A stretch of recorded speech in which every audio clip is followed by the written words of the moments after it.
For our double review today, we have two games that look very cute and innocent from the outside, but are anything like that within, with Little Goody Two Shoes and Made in Abyss, Binary Star Falling into Darkness.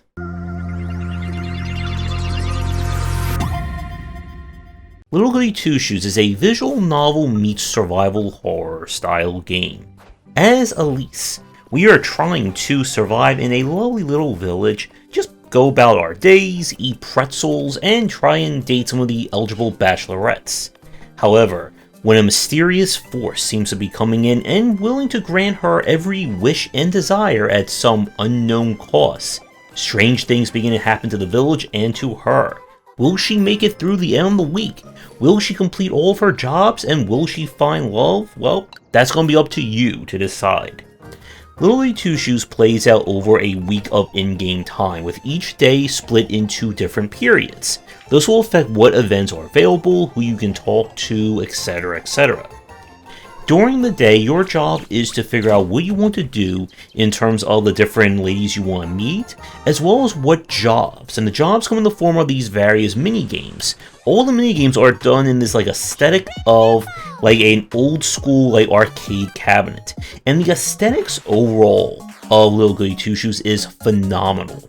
The game is done in a hand-drawn late 80s, early 90s anime style. And some of the backgrounds and animations are just gorgeous in this game. As you go through your days, you'll also have to deal with your ever-dwindling hunger, as well as sanity during specific events, and there are recovery items you can buy, but all your money will be earned through the different jobs. So you must balance, again, trying to learn more about the village and the other women, as well as earning enough money to keep yourself fed and sane. At nighttime, during the witching hour, is when Little Goody Two Shoes turns into a kind of survival horror game, as you must explore a strange other world, trying to get the parts and information you need in order to maybe fulfill your wish at the end of the week. Each one of these segments is played out like a survival horror. They are unique, they'll have different puzzles and rules you'll need to deal with, and again, you'll need to manage your different resources for these points. And this is again when the game becomes more gameplay dependent, as you must dodge and figure out what the game is trying to ask you to do during each one of them. So Little Goody Two Shoes is definitely a title that is a slow burn. The first 2 days of in-game time feel like they can go on forever, as you're given a lot of exposition and have to sit through a lot of conversations and repeated vocal barks from the various characters. But once you kind of get into the mysteries of things and start to peek around to see what's going on, there is a very interesting story here. In terms of issues, again, this is still a slow burn. I feel like they could have sped through, at least made the beginning a little bit more interesting. And even when the game does get exciting, it still is going to be within the same kind of confines of the rest of the gameplay. If 30 minutes to an hour this game is not hooking you, nothing else is really going to, I think, get you over the finish line. But there are multiple endings, secrets to uncover, and more. I'm not a big fan of the kind of menuing in this game. You see, there's a lot of things you have to interact with, use keys, and so on. And even if you have them in your inventory, you always have to go several menus deep in order to access them. And it would have been just smoother if, when I interact with someone in the kind of game space, just let me use the key or use the item that's there. Not a huge point, but it does feel a little annoying considering it's one of the few gameplay interactions in Little Goody Two Shoes. So this is a very entertaining game if you're looking for a visual novel with a little bit of romance and a little bit of scares to go with it all. We go from young adults getting into horrible situations to now young children, with Made in Abyss, Binary Star Falling into Darkness. This is based on the anime and manga, which I have very little experience watching or consuming both, so I'll leave it to you guys to look that all up. But the gameplay here is a mix of kind of survival crafting and Monster Hunter. A town/island has been mostly consumed by this massive abyss, giant hole that leads to untold riches, dangers, monsters, and more. So naturally, of course, people will descend into it looking for all that good stuff. The game itself is split into two modes. The first mode, which is considered like the tutorial / intro, is essentially a Cliff's Notes version of the first season of the anime. You'll play as the main characters and follow along until they kind of reach, I think it's the beginning of the second layer. Again, anime fans can correct me down below. This mode is essentially what the developers have as the tutorial. Despite, again, featuring very little in terms of onboarding and the overall core gameplay loop of it, you're kind of just rushing through from story scene to story scene. The second mode, or quote-unquote real mode, has you creating your own custom character and going into the abyss yourself. This one is far more structured. You'll be able to level up your character, gain access to new perks, weapons, and see more of the world than you would in the first point.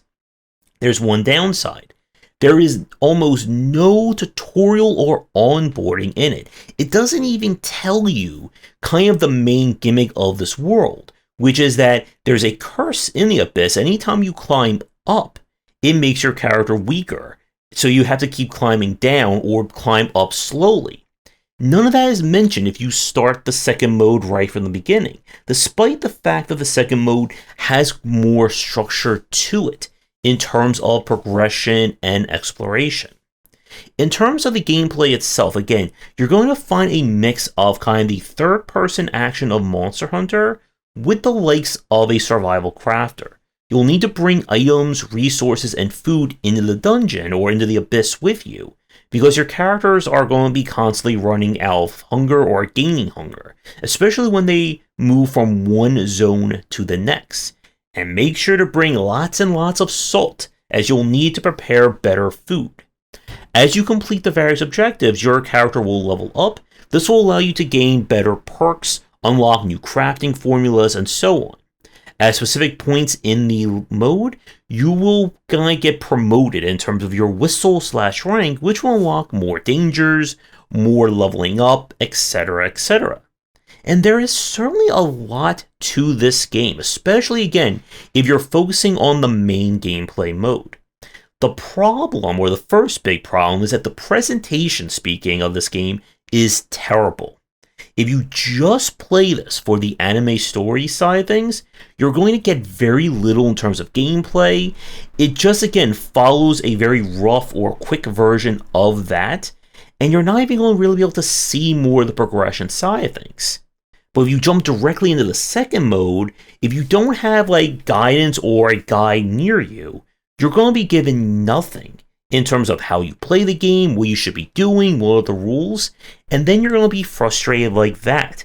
This is a game that essentially has like a good 2, maybe 2.5 to 3 hours before you can actually start playing it.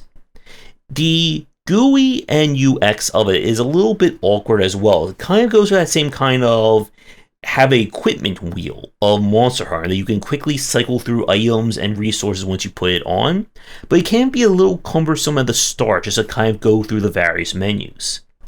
There is a greater concept for a fantastic game here, with the whole kind of survival crafting meets dungeon diving style here, and this game can be challenging. It only saves when you leave the abyss, unless you use kind of consumable items, so you're always in danger of losing everything.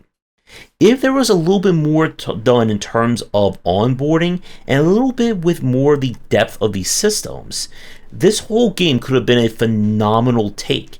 And I kind of feel like they should have just removed the whole intro kind of anime side of things and just build one in-depth mode with you creating your own character in this world, because the world itself is interesting enough, I feel, to stand on its own. If you're a hardcore fan of the anime / manga, there is probably going to be something here for you to explore with the various characters and the first mode. If you're a fan of kind of survival crafting and looking for a more action-heavy take on it, and don't mind the rough beginning, then I think there is certainly potential here. I would love to see like a sequel or someone take these gameplay modes or gameplay loop further, but considering how well this game sold, I'm not quite sure we'll get that. So definitely a very interesting game, but one that you're going to have to put a lot in to get something out of. So with that said, we're going to wrap up these reviews here. Little Goody Two Shoes was played with a press key, and Main Abyss was played with a retail key. If you'd like me to tell your games for a future review and stream, please reach out. That's going to do it for today's video. Thank you so much for watching. Be sure to do the YouTubing stuff people tell you to do. If you're interested in more of my thoughts on design, check out my books wherever they are sold. Visit our Discord and Patreon, and come back for daily discussions on game design here, and on game wisdom, where you some of the art and science of games.